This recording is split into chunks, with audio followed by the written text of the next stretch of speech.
Hi, my name is Ryan Harding. I'm going to be talking to you today about renting versus buying. Before I begin, just a little introduction. Like I said, my name is Ryan Harding. I'm a loan officer. I've been doing loans for about 11 years now, and live in Lehi, Utah. I'm married, have 5 children.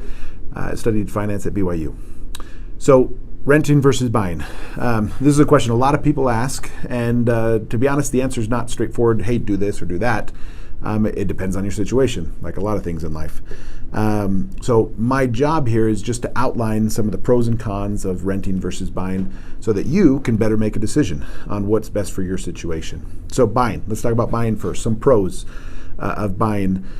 First of all, it's an investment that builds equity. Okay, as time goes on, that home appreciates and gains value year after year. Typically, obviously, many of us have lived through a time when that didn't happen, but on average, it goes up in value. Potential tax breaks is another one. The interest currently is tax deductible, so that helps so that you pay less taxes every year, saves you some money there. You have the freedom to customize your own space. If it's your house, you can change things. You can paint the walls. You can break down the wall. You can do whatever you want. It's your house. As long as it's still livable and stuff like that, you're in good shape there. More stable housing costs. Obviously, if you do a 30-year fixed or a 15-year fixed, your payment stays the same year after year. Okay, it won't go up, it won't go down. It's the same every year. Cons.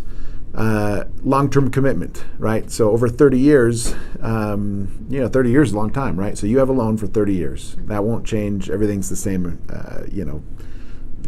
you have that long-term commitment, okay? Requires taxes and maintenance costs. You're going to have to pay taxes on that property, and that's included in your payment typically.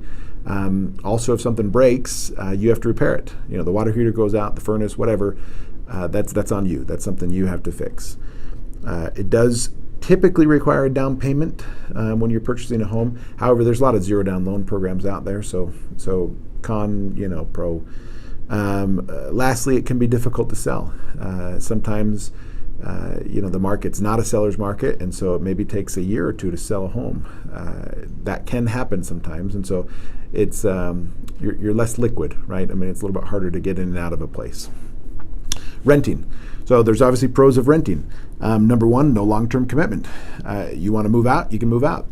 Typically you're doing like a year lease. Sometimes you can do month to month or 6 month. But a lot more flexibility there, right? No maintenance costs. If something breaks, you call the landlord and say, hey, I got to repair this. And the landlord goes out and fixes those things for you. Renter's insurance is typically cheaper than homeowner's insurance. So, if the house burns down, obviously you don't care about replacing the house, you care about your belongings inside.